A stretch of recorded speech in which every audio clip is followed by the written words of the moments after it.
দেখো বন্ধুরা, আজ করব আমরা অটমের কোশ্চেন অ্যান্সার। তো দেখো কি বলেছে ফার্স্ট কোশ্চেনটা। না বলেছে all through the day the fitful gust sex the, সারাদিন ধরে দমকা হাওয়া কি নাড়ায়? না কেসমেন্ট। তোমরা একটা করে মেলাতে থাকো, আমি বলে যাই। প্রথমটা হবে কেসমেন্ট, সেকেন্ডটা দেখো the poet loves to C the checking টুইক dancing till the, কখন পর্যন্ত নড়তে থাকে? না শার্ট অফ ইভ, সন্ধ্যা হওয়ার আগে পর্যন্ত। তারপর দেখো তিনেরটা the sparrow sat on the, চড়ুই পাখি কোথায় বসে রয়েছে? কটেজ রিগ, কুড়ে ঘরের ওপরে। The pigeons nacelle round the, কি, coat.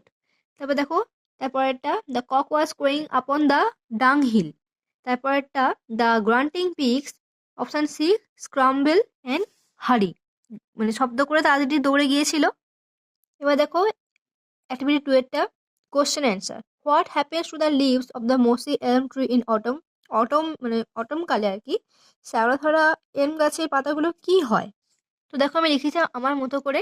In autumn the fitful gust that shakes the casement all day and from the mossy elm tree, এটার মিস্টেক হয়ে গিয়েছিল, takes away the faded leaves, এটুকু লিখলেই হবে।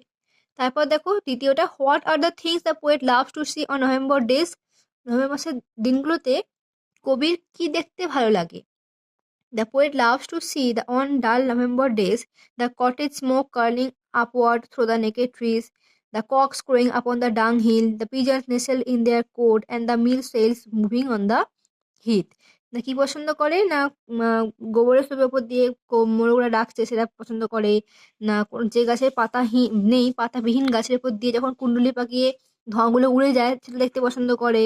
পায়রাদের তাদের বাসার মধ্যে বসে থাকা পছন্দ করে দেখতে। ঠিক আছে?